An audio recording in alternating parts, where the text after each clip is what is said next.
পুরো এপিসোড দেখতে জি5 অ্যাপ এখনই ডাউনলোড করুন। শোনো, কি করছিস তুই? কি করছিস? আমিও দেখি কি করে আজ তুমি মন্দিরে যাও। এমন শিক্ষা আমি দেব আজ তোমায়।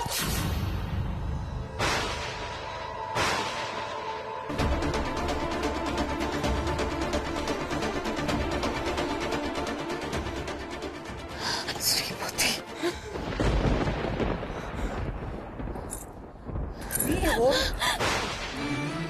নাটক করছি। ওকে ওকে আর কিছু বলো না তুমি।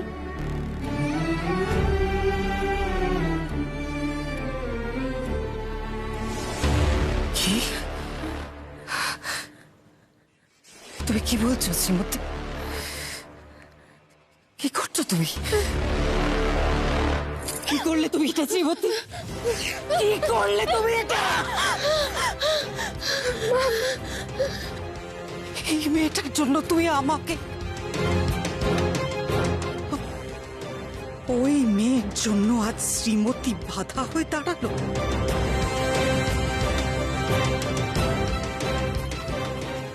শ্রীমতীর আবার কি হলো? হঠাৎ করে এরকম পরিবর্তন কেন? দেখলে সবাই? হ্যাঁ, দেখলে তো? ভালো করে দেখো, এখন এই মেয়ে বড়দিকেও শৈলমার এগেন্স্টে কথা বলার জন্য উস্কাচ্ছে। বাহ রে বাহ! আর বড়দি, তোমার কি মাথা খারাপ হয়ে গেল নাকি? হ্যাঁ, তুমি এইভাবে শৈলমার পথে বাধা হয়ে দাঁড়ালে। কি এমন হলো গো? কি এমন হলো? তুমি তো নিজেই ওকে বার করে দিতে গেছিলে, এখন তুমি নিজেই ওকে আগলে রাখছো। কি এমন হলো? দেখ মেজু, এই মেয়েটা আমার ছেলের জন্য ঠিক না ভুল সেটা সেটা আমি সত্যি এখনো জানি না, কিন্তু আমি একটা কথা খুব ভালো করে জানি যে আমি এই পৃথিবীতে সবচেয়ে বেশি বিশ্বাস করি আমার নিজের ছেলেটাকে। শান যতই আমাকে ঘৃণা করুক না কেন, আমার ঈশ্বর জানেন আমি আজ অব্দি যা কিছু করেছি সবটাই আমার সন্তানের মঙ্গল কামনায় করেছি। শান যখন বলেছে যে গৌরী ওকে বাঁচিয়ে এনেছে, তাহলে তারপরে আমি কি করে গৌরীর ক্ষতি করার চেষ্টা করতে পারি বলতো? যে যে আমার সন্তানকে রক্ষা করবে সে আমার যত বড় চরম শত্রুই হোক না কেন, আমি বুক দিয়ে তাকে আগলে রাখার চেষ্টা করব।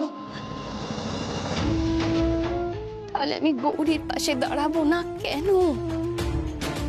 শ্রী,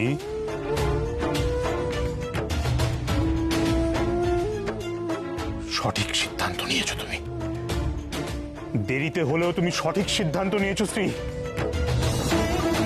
একটুখানির জন্য হলেও তুমি বিশ্বাস করেছো গৌরীমাকে। ওর চরম বিপদের দিনে তুমি ওর পাশে দাঁড়িয়েছো শ্রী।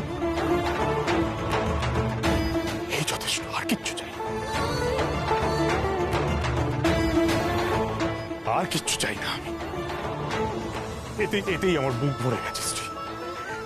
এতেই আমি খুব খুশি হয়েছি, খুব খুশি হয়েছি শ্রী।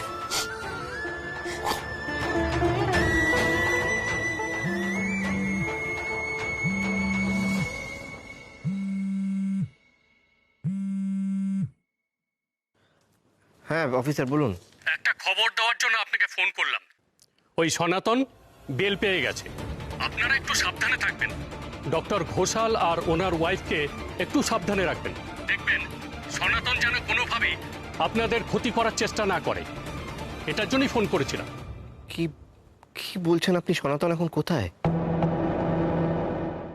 জি5 ডাউনলোড করুন আর সব এপিসোড দেখুন একদম ফ্রি।